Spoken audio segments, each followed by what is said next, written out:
Good morning! So, another day, another mini vlog with Chico, mga kaibigan. So, ayan, ipiflex natin sa inyo, ito, importante, kapag mag-aalaga tayo ng sitso, although na kami ni Mami ay first time namin na mag-alaga ng sitso, mga kaibigan, okay?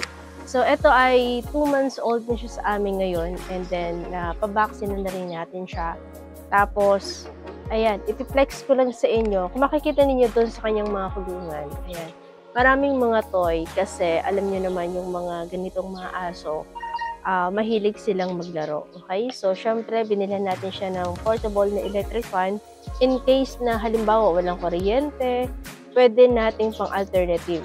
Okay? So, kasi mahilig sila sa electric fan. Kung may aircon, mas maganda may aircon, di ba? So, syempre, as a poor parent, kailangan meron tayong mga gamit, di ba? So, ito yung reflex natin doon sa ating unang video.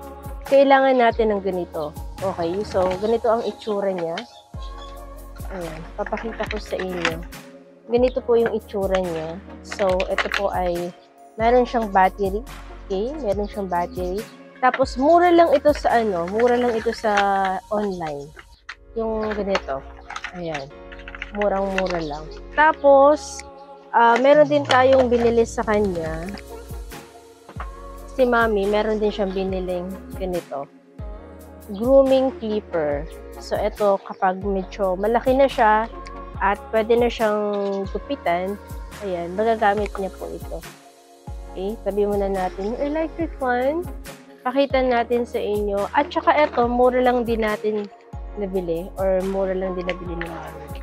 Ganito siya kalaki. Tapos, meron na siyang mga instruction.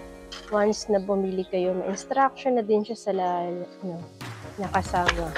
And then, rechargeable ito ha. Rechargeable ito, Mami. Rechargeable. Ganito yung itsura niya. Okay?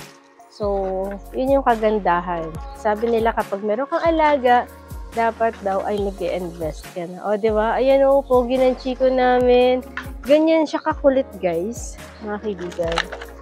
Kapag nandito kami sa labas. Okay, ganyan po yan siya kakulit. Tapos, meron din binili si Mami na ganito. Ayan. Ano to? Oral Refreshing Spray.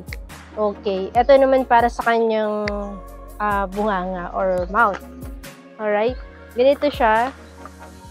Kaya nga, diba, sabi nila magastos daw kapag may alaga kang mga aso, although na nakakatuwa naman kasi syempre, diba, nakaka-relax.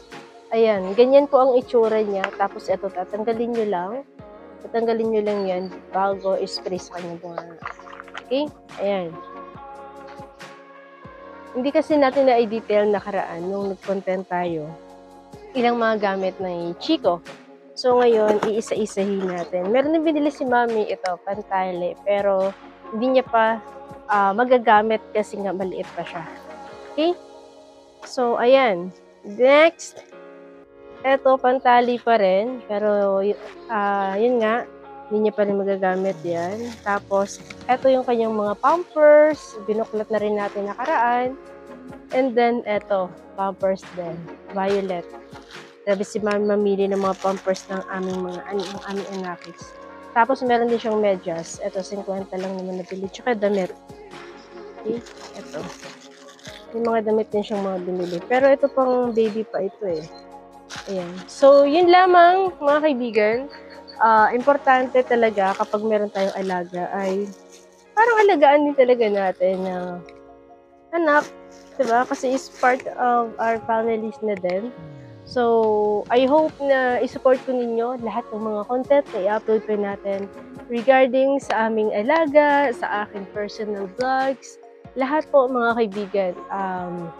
Siguro stop muna tayo sa mga tutorials now, okay? So, yun lang. Maraming salamat and peace out!